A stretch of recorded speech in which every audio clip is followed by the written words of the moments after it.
Welcome to Activations with JJ Ascension Message.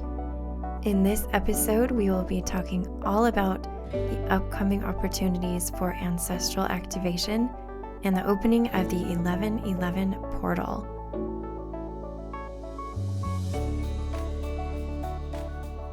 Hello, my friends. I am so excited to gather with you for this episode. I felt like I needed to kind of drop in before the beginning of November when I put out my monthly energy update and just do one last episode here in October.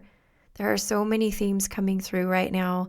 We've got the energies of this solar eclipse that we're just reaching the tail end of. We have the energies of the Samhain that we're approaching, where I have felt drawn to do a lot of ancestral activation sessions for that.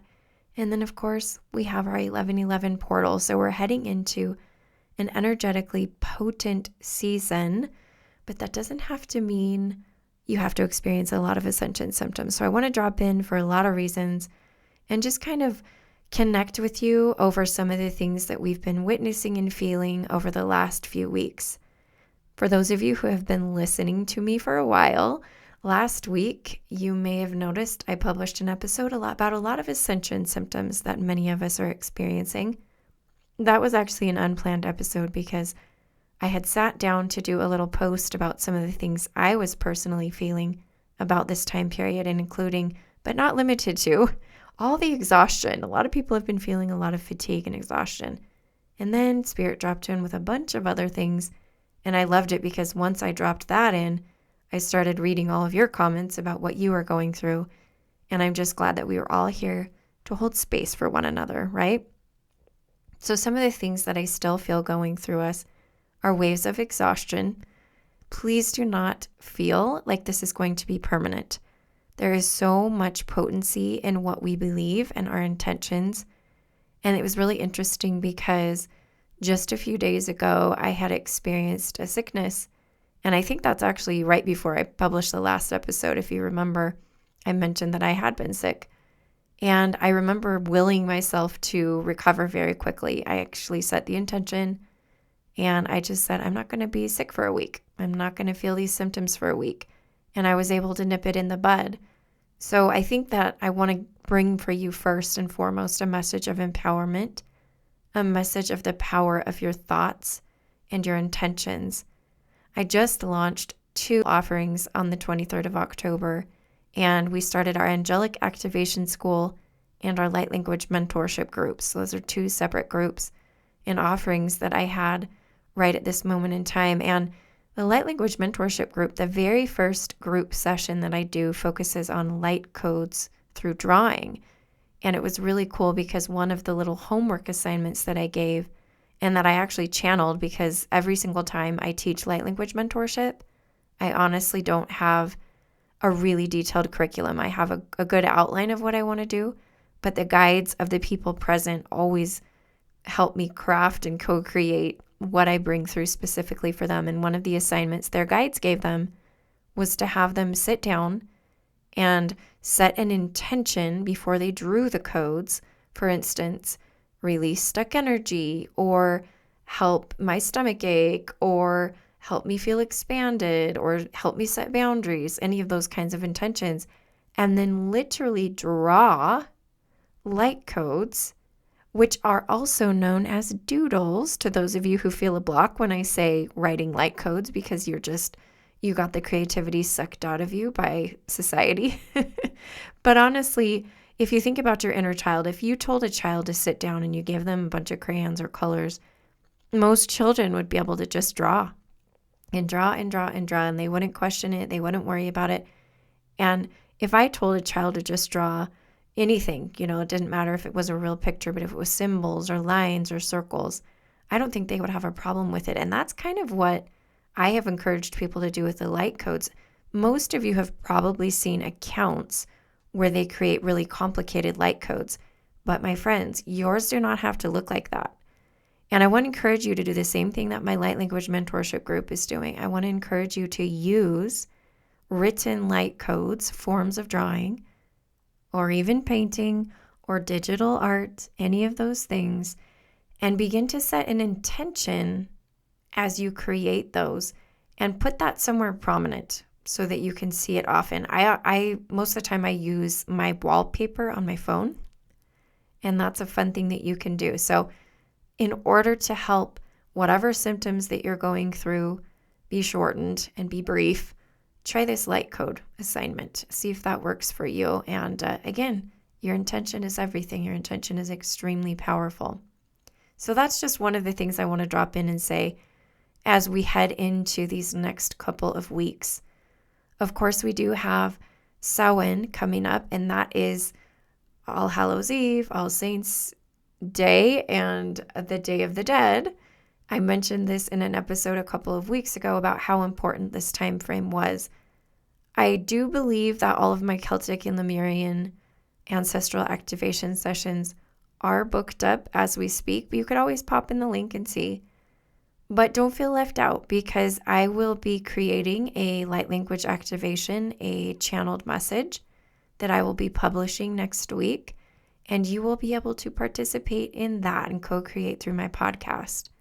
I do want to drop in and sort of help you know and understand what you can do personally to facilitate these ancestral activations. It's really been interesting because over the last few weeks in my sessions, more and more ancestors have been coming through. I am not a medium currently in the technical form. I do connect with people who've passed on, but I don't necessarily promote that in my work. But I tell you what, they've been coming through. And here's the deal. Many of them are ascended ancestors, and that means that their vibration has risen to a point where they are higher density. There are some of our ancestors who pass on who are still working things out, and they are still experiencing like a 4D. Dolores Cannon has a lot of information about this. I'm not going to go into a ton of detail, but for all intents and purposes, there are many guides who come through and who are ascended, a little bit more angelic in their feel, have more light to them. And these are the ancestors who I believe we are ushering in during this time period of the 31st of October, 1st and 2nd of November, to provide us with activations, helping us to shift into new earth energy. That is exactly what came through to me. And a lot of these are ancestors who lived or are connected to the golden ages of Lemuria and Atlantis. In fact, the word golden age, that actual phrase, has come through as a synchronicity for me over and over again in the last few days. It was right when I dropped that in, and I'm trying to remember when I dropped that in. I think it was either in one of my gatherings. It could be my Lemurian gathering, could have been my Galactic Federation gathering. I'm doing a lot of gatherings lately, so I can't remember which one it was. But I talked about the golden age and about bringing through the golden age energy. And so that's something that I want you to think about as you feel your ancestors. For those of you who are clairsentient, if you're feeling your ancestors already, don't be afraid to ask them to help you to receive the energies of the golden age. Many of you are conduits for these energies and these codes. In other words, yes, you are receiving a personal activation for your light body and for your ascension, but you are also bringing through codes as a conduit for the collective, bringing through codes that will be then distributed to the collective and to Gaia. We are often doing that in my gatherings as we receive assignments from the Galactic Federation and the other beings that we work with that are trying to help Gaia ascend. And it's really, really fun. So again, assert yourself, step into your sovereignty, call in your ascended ancestors. Literally call them and sit down in a sacred space. Make a sacred space. If you don't have a real sacred space in your house, it doesn't have to be fancy. Sit down and meditate. Put on any kind of activation or light language or meditation music that you feel drawn to put on, and call them in with the intention of receiving whatever upgrades they would like to offer you. They have a special connection to you, and they are really wanting to help.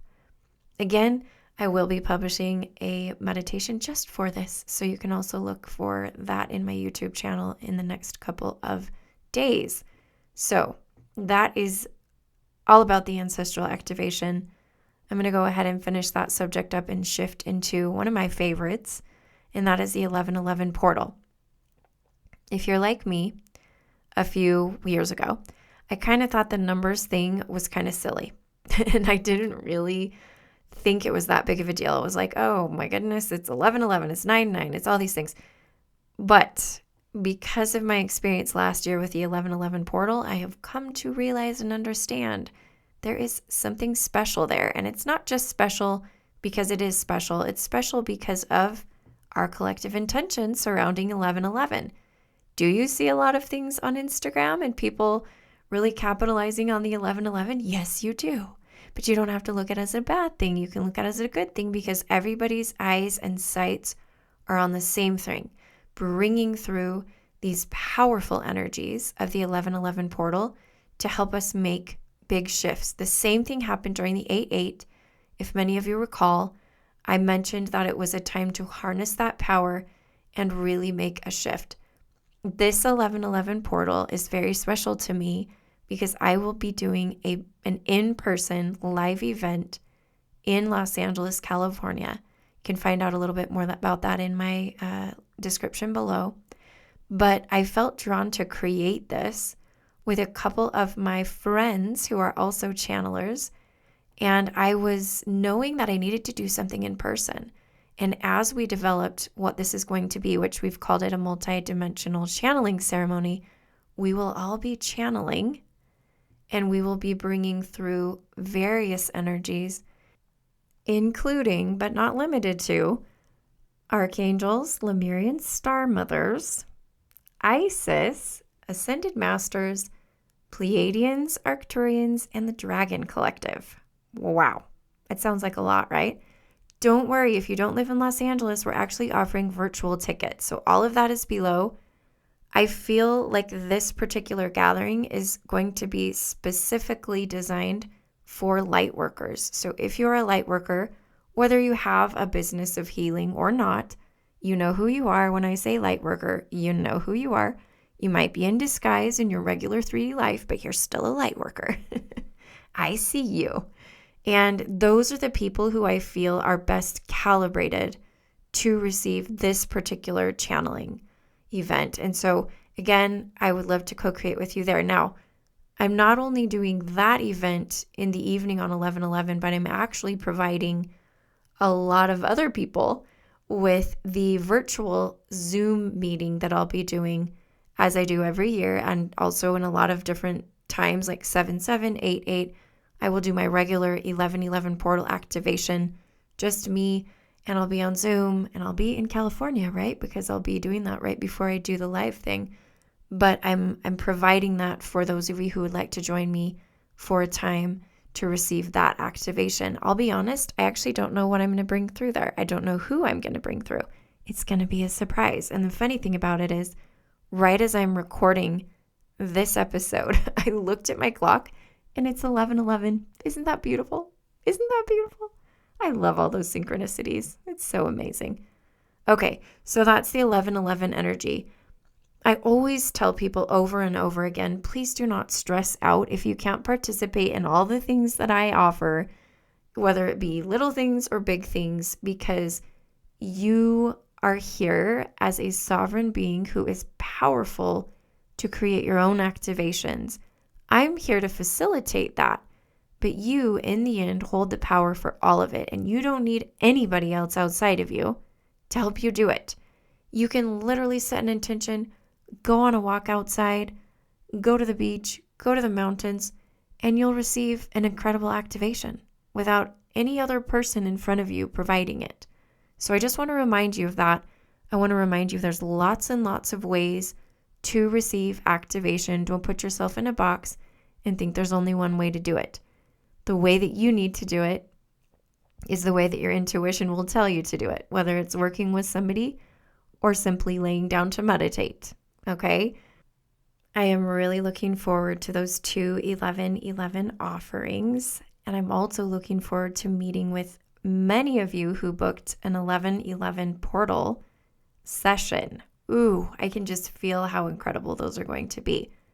Now, here's the thing. By now, I'm pretty sure they're almost all booked, but I did offer a special 11/11 portal channeled recording. You can order that below. So if you want to, we don't have to meet in person. I can pre-record a message and an activation for you that you can listen to on 11/11. So if you're interested in that, again, the link is below. Okay, I feel it might be appropriate to do a little recap now that we're at the tail end of the podcast and remind you of what we've done, what we've talked about today. The first thing is using light codes with intention, shortening your ascension symptoms with intention, calling in your ascended ancestors to provide you with activations, especially those connected with the golden ages on our planet, and finally, taking advantage of that 11/11 portal in whatever way that looks for you to help you shift into the next phase of your soul evolution. My friends, as always, I am sending you so much love, and I'm reminding you that I am you, and you are me, and we are we. Until next time.